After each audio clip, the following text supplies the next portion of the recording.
నవాజ్ ఏం చేశాడు, ఎలా టార్చర్ చేశాడు మొత్తం కూడా నటాషా చెప్తూనే ఉంది. ఎందుకంటే ఒక లవ్ జిహాద్ పేరుతో అమ్మాయిని చాలా దారుణంగా హింసించిన ఘటనలు పోలీసుల ముందు తను చెప్పుకోవడం కూడా జరిగింది.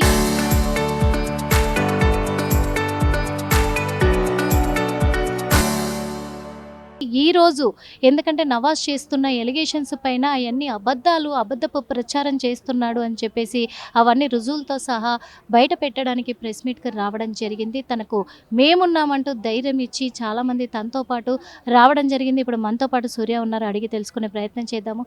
ఏం జరిగింది అసలు? అమ్మాయి ఏం చెప్పింది మీతో? ఎందుకంటే చదువుకున్న అమ్మాయిలు ఎక్కువ ట్రాప్ అవుతున్నారు. వాస్తవంగా చెప్పాలంటే ఇక్కడ హైదరాబాద్‌లో వాళ్ళ వీక్ పాయింట్‌ని పట్టుకొని లవ్ జిహాద్‌కి పాల్పడుతూ ఉన్నారు. ఇటు నవాజ్ ఈ అమ్మాయి పైన కూడా చాలా ఎలిగేషన్స్ చేస్తున్నాడు. ఏం చెప్పదలుచుకున్నారు? ఇది ఎమోషనల్ ఫీలింగ్స్‌తోని ఆడుకుంటారన్నమాట వాళ్ళు.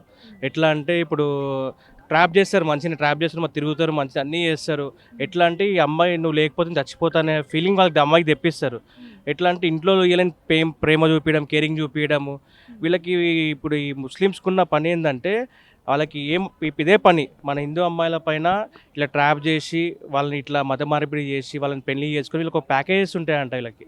ప్యాకేజ్ ద్వారా ఇప్పుడు వీళ్ళకి ప్యాకేజ్ అంటే ప్రతి ఒక్కటి ఈచ్ అండ్ ఎవ్రీథింగ్, పెట్రోల్ నుంచి బట్టలు, గిట్టలు, వాళ్ళ ఫుడ్, రూమ్, ఇల్లు అన్ని ప్రతి ఒక్కటి, జిమ్ కూడా. మనోళ్ళకి ఇప్పుడు అమ్మాయిలకి ఏమైపోయిందంటే కొంచెం ఎర్రగా కనిపించగానే వాడు బాగున్నాడు, వీడి జిమ్ బాడీ ఉంది, వాడు ఇట్లా గడ్డం ఎక్కువ లేదు మనోని లెక్క అని చెప్పి ఆ ట్రాప్లో ఏదైతే అందాన్ని చూసి మోసపోతుర్రో దాన్ని మొత్తం ఇప్పటివరకు మొత్తం మన అమ్మాయిలు అందరూ ట్రాప్ అవుతారు. ఎడ్యుకేషన్ వరకు వస్తే ఏంటంటే ఈ మధ్య ఇది మేము చాలా కేసులు చూసినాం. ఒక కేసు ఉంటుంది, మెకానిక్ అతను ఎంబీబీఎస్ డాక్టర్ని ట్రాప్లో తీస్తాడు. సో ఇట్లాంటివి చాలా కేసులు ఉంటే తవ్వుతాయి. కానీ ఏంటంటే మీ వరకు ఇంత పెద్ద కేసు వచ్చింది తప్పించి ఇట్లాంటి చాలా కేసులు ఉన్నాయి. సో ఏంటంటే వీళ్ళు ఎమోషనల్ బ్లాక్మెయిల్ చేస్తారు first of all, main thing. తర్వాత ఏంటంటే ఇంట్లో అయితే ఎవరైతే బాయ్స్ బలం అయితే ఎవరైతే ఉండదో ఇంట్లో, వాళ్ళని చూసుకుంటారు వాళ్ళు మెయిన్గా. అట్లా నటాషా అనే అమ్మాయి మిమ్మల్ని ఎలా అప్రోచ్ అయ్యింది? అసలు ఏం చెప్పింది? యాక్చువల్గా డైరెక్ట్ మాకు అప్రోచ్ అవ్వలేదు. ఒక టెంపుల్ దగ్గరికి వెళ్తుండే మేము, మహంకాళి టెంపుల్ దగ్గరికి వెళ్తుండే. అక్కడ మేము మామూలుగా ఎప్పుడు వెళ్తూనే ఉంటాం. మేము ఇట్లా మహిళా సురక్ష చేస్తామని చెప్పి కొంతమంది అక్కడ టెంపుల్కి వచ్చే అన్న వాళ్ళకి తెలుసు అన్నమాట. సో ఇలా పర్సన్స్ ఇట్లా చేస్తారు అని చెప్తే మామూలు ఆమె సంప్రదించి ఇక మా దగ్గరికి వచ్చి మొత్తం డీటెయిల్గా స్టోరీ చెప్పింది. మేము కూడా ఈమె చెప్పిందని చెప్పి గుడ్డిగా ఏం నమ్మలేదు. మేము కూడా ఒక 1 వీక్ మొత్తం ఈమె చెప్పింది నిజమా అబద్ధం అనేది మేము కూడా ఇన్వెస్టిగేషన్ చేసుకున్నాం. ఏంటంటే మనం కూడా తెలుసుకోవాలి, మన సైడ్ తప్పు ఉందా అటు సైడ్ తప్పు ఉందో తెలుసుకొని మొత్తం చూసుకొని ఎవిడెన్స్తో సహా మనం చూపించి ప్రతి ఒక్క ఫోటో చూపించింది అమ్మాయిని ఎలా హింసపెట్టారు, అమ్మాయిని ఎలా ట్రాప్ చేసారు. ఫస్ట్ రాగానే వచ్చిన కొన్ని రోజుకి రిసార్ట్కి తీసుకెళ్ళడము, రిసార్ట్ తీసుకెళ్ళి మళ్ళీ అక్కడ వీడొక్కడే ఇట్లా మామూలు చేసిందని చెప్పింది. కానీ చాలామంది ఉన్నారంట, 4 మెంబర్స్ ఉన్నారంట ఇంతో పాటు. అది కాకుండా పెళ్ళైన ఫస్ట్ నైట్ రోజే మళ్ళీ సేమ్ అదే 4 మెంబర్స్తో కలిపి చేపిస్తే మొత్తం వీడియోస్ ఉంటాయి అన్నమాట. వీళ్ళవి మొత్తం 4తో వీడియోస్ ఉంటాయి. ఇక అవును చేసిన ఇప్పుడు ఏంది, ఇప్పుడు మేము ఇప్పుడు నీ వీడియోస్ చూసి బయట ఇట్లా మమ్మీని మీ చెల్లెను ఇట్లనే చేస్తాము, చంపేస్తామని బెదిరింపులు జరిగినాయి అన్నమాట. దానికి అమ్మాయి చాలా భయపడి కొంచెం గురైపోయి చెప్పినట్టు విన్నది. చేశారు వీళ్ళంతా కూడా నా పైన దాడి చేశారు బేగంపేటలో అని చెప్పేసి కూడా చెప్పింది నటాషా.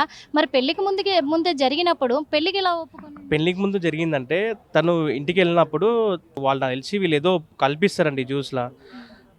కలిపిన తర్వాత తిను మత్స్యంతం కోల్పోయిన తర్వాత తను నెక్స్ట్ డే అడిగిందంట, ఏంది ఇట్లా అయిపోయిందని అడిగితే, లేదు నేను ఏం లేదు ఒక్కడనే ఉండే నీతోని, నీకు అట్లా ఉండే కదా, నీకు అట్లా అనిపించిందేమో అని చెప్పి అతను చెప్పిండు, నవాజ్ అతను చెప్పిండంట. అన్కాన్షియస్ ఉంది చేసిర్రు. తర్వాత అప్పటి నుంచే ఇవన్నీ వీడియో ఫొటోస్ అన్నీ పెట్టుకున్నారు వీళ్ళు.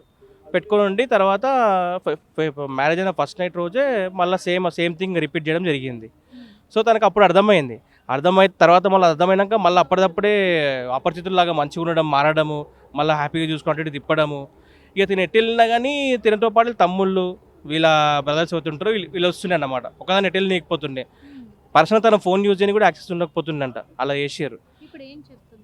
ఏం లేదు, ఇప్పటికైనా మన హిందూ అమ్మాయిలు మామూలుగా ఇంతగానం సోషల్ మీడియా వాడుతున్నారు, ప్రతి ఒక్క సోషల్ మీడియా యాక్టివ్ ఉంటారు, అందరూ చూస్తున్నారు, రీల్స్ చేయడమని రీల్స్ చేస్తారు, అన్నీ చేస్తారు.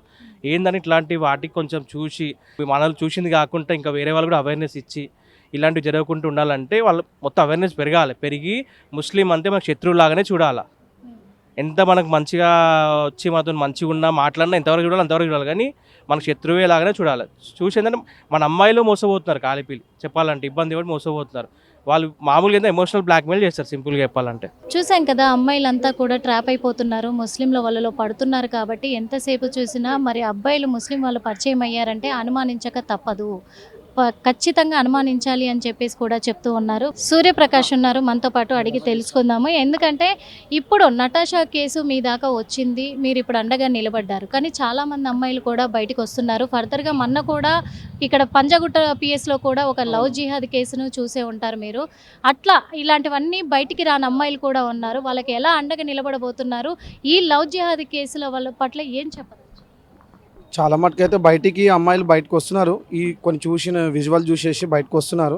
చాలామంది మొన్న ఆర్టీవీబీ సీరియస్గా దాని మీద తీసుకున్నది. ఆ అమ్మాయి బయటకు వచ్చిన దాని తర్వాత చాలా విషయాలు చెప్పింది. ఇంకో విషయం వచ్చింది ఏంటంటే, ఒక అమ్మాయి ఈ విజువల్ చూసి నేను బయటకు వస్తున్నా, 20 ఇయర్స్ అనేది నేను లోపట్నే ఉండే, ఇట్లా హరాస్మెంట్ భరించిన, నాకు ఇద్దరు అమ్మాయిలు, నేను అప్పటికి బయటకు వస్తున్నా అని చెప్పేసి చూసి బయటకు వస్తున్నారు. మా దగ్గరికి ఎంతవరకు వచ్చినా కానీ చాలామందికి అయితే రక్షణ ఇవ్వడం, మహిళా సురక్ష నుంచి వాళ్ళకి సపోర్ట్ చేయడం, వాళ్ళకి బయటికి తీసుకురావడం, అన్ని రకాలుగా మేము సపోర్ట్ చేస్తున్నాం. ఏం చెప్తారు అమ్మాయిలకి ఇలా ఆ లవ్ జిహాద్ ట్రాప్లో పడకుండా ఉండాలి అంటే ఏం చెప్తారు? విషయం ఏంటంటే జాగ్రత్తగా ఉండాలి. ఎవరు మంచి మాట్లాడినా, హిందూ అనే పేరు చెప్పినా కానీ మనం జాగ్రత్తగా ఉండాలి. వాళ్ళు ఎవరు ఏందని ఫస్ట్ కనుక్కోవాలి మనం. ఇంకోటి తల్లిదండ్రులు దీని మీద సీరియస్గా చూసుకోవాలి. అమ్మాయిలు ఎటు వెళ్తున్నారు ఏంది అనేది చూసుకోవాలి ఒకసారి కొద్దిగా. ఎందుకంటే చాలా మటుకు ఇవి జరిగినాక చాలామంది అరే మా అమ్మాయికి ఇదైందని చెప్తున్నారు. దీనికన్నా ముందే మనం జాగ్రత్తగా ఉండాలి. ఓకే, ఇప్పుడు కూకట్పల్లి పోలీసులు ఏం చెప్తూ ఉన్నారు ఈ అమ్మాయి కేసుకు సంబంధించి, నటాషా కేసుకు సంబంధించి మీరు మాట్లాడే ప్రయత్నం చేశారు? మాట్లాడే మనం కుక్కటిపల్లి పిఎస్కి వెళ్ళినాం, సార్తో మాట్లాడినాము, సర్కిల్ సార్తో మన బేగంపేటకి వెళ్ళినాం, మాట్లాడినాం. వాళ్ళు ఏమన్నారంటే వీళ్ళు దీని మీద సీరియస్ యాక్షన్ తీసుకుంటాము, దీనికి కేరళకు సంబంధించిన కుట్ర ఉంది, ఒక లవ్ జిహాద్ అనే కేరళకు సంబంధించిన కుట్రలు ఉన్నాయి, వీళ్ళు అమ్మాయిలను బయటి కంట్రీస్కి తీసుకెళ్ళడం జరుగుతున్నది. ఇట్లాంటివన్నీ ఒక లవ్ అనే పేరు మీద అమ్మాయిలు ట్రాప్ చేసి ఈ బయటి కంట్రీస్కి ఎవరైతే అమ్మాయిలను ఎగుమతి చేస్తారని చెప్పేసి వీళ్ళు దాంతో డబ్బులు సంపాదించుకుంటున్నారు హిందూ అమ్మాయిల వల్ల అని చెప్పేసి మనకు తేలింది. వాళ్ళు ఏమన్నారంటే దీని విషయం సీరియస్ తీసుకుంటాం, అవసరమైతే మిగతా డిపార్ట్మెంట్స్కి మేము ఇస్తాము, దీని మీద సీరియస్ యాక్షన్ తీసుకుంటాం. కాకపోతే ఇప్పటికి ఏంటంటే 2-3 అరెస్ట్ అని తెలిసింది. మిగతా వాళ్ళ అమ్మ కానీ వాళ్ళ అక్క కానీ, వాళ్ళ అక్క ఏమంటుందంటే నేను చెప్పినప్పుడు నువ్వు ఇప్పుడు వేరే వాళ్ళ దగ్గరికి వెళ్ళాల్సి ఉంటుంది, నువ్వు ఎందుకంటే మా పెళ్ళి చేసుకున్నావు కదా, మతంలో జాయిన్ అయినావు కదా నువ్వు, నవాజ్ వాళ్ళ అక్క, నేను చెప్పినప్పుడు నువ్వు ఇంకోటి దగ్గరికి వెళ్ళాల్సి ఉంటుంది అని చెప్పేసి అన్నది అనమాట. అమ్మాయి అన్నది అప్పటి సందిపి అమ్మాయి ఏమైపోయిందంటే ఇదంతా ఏదో వేరేలాగా ఉంది, మనం ఇలా ఉండలేము, జీర్ణించుకోలేకపోయింది. ఆ హరాస్మెంట్ ఏంటంటే అన్న తమ్ముళ్ళు కానీ ఫ్రెండ్స్ కానీ వీళ్ళందరికీ శారీరకంగా మానసికంగా అమ్మాయిని హరాస్ చేసారు అనమాట. అమ్మాయిలు బట్టలు చింపేయడం కానీ, అమ్మాయిలు తింటప్పుడు అమ్మాయిని ఇట్లనే బట్టలు చింపేయడం, ఇట్లాంటి ఘోరం చేశారు. అమ్మాయి తట్టుకోలేకనే బయటకు వెళ్తున్నారు. చాలామంది అమ్మాయిలు ఏంటంటే వాళ్ళని బెదిరించి ఆ వీడియోలు పెట్టుకొని బ్లాక్మెయిల్ చేస్తుండడం వల్ల వాళ్ళు బయటకు వెళ్తలేరు. ఇక్కడ ఏంటంటే ఈ అమ్మాయి డేర్ ఉంది, నేను ఎట్లకెళ్ళి దీని విషయంలో మాట్లాడతా, నేను ముందుకు వస్తా అని చెప్పేసి ఈ అమ్మాయి అన్నది. మనకు ఆ రకంగా ఈ సపోర్ట్ దొరికింది కాబట్టి ఈ అమ్మాయి ఇంతవరకు తీసుకొస్తుంది. చూసాం కదా, ఎందుకంటే మన నటాషా కేసుకు సంబంధించి కూడా పోలీసులు ఇప్పటివరకు ఒక్కరిని రిమాండ్కి తరలించినట్టుగా తెలుస్తుంది. అమ్మాయి పైన అటాక్ చేసిన వాళ్ళు కానీ, అమ్మాయితో బ్యాడ్గా మాట్లాడిన నవాజ్ ఫ్యామిలీ మెంబర్స్ కానీ ఇప్పటివరకు విచారించలేదు, వాళ్ళని అదుపులోకి తీసుకోలేదు. వాళ్ళందరినీ కూడా అదుపులోకి తీసుకోవాలి అని చెప్పేసి అప్పటి వరకు కూడా మేము పోరాడతామని చెప్పి చెప్తూ ఉన్నారు. మరి నటాషా కేసు ఎంతవరకు వెళ్తుంది, అందరినీ కూడా రిమాండ్కి తరలిస్తారా లేదా కూకట్పల్లి పోలీసులు వేచి చూడాల్సిన అవసరం ఎంతగానో ఉంది.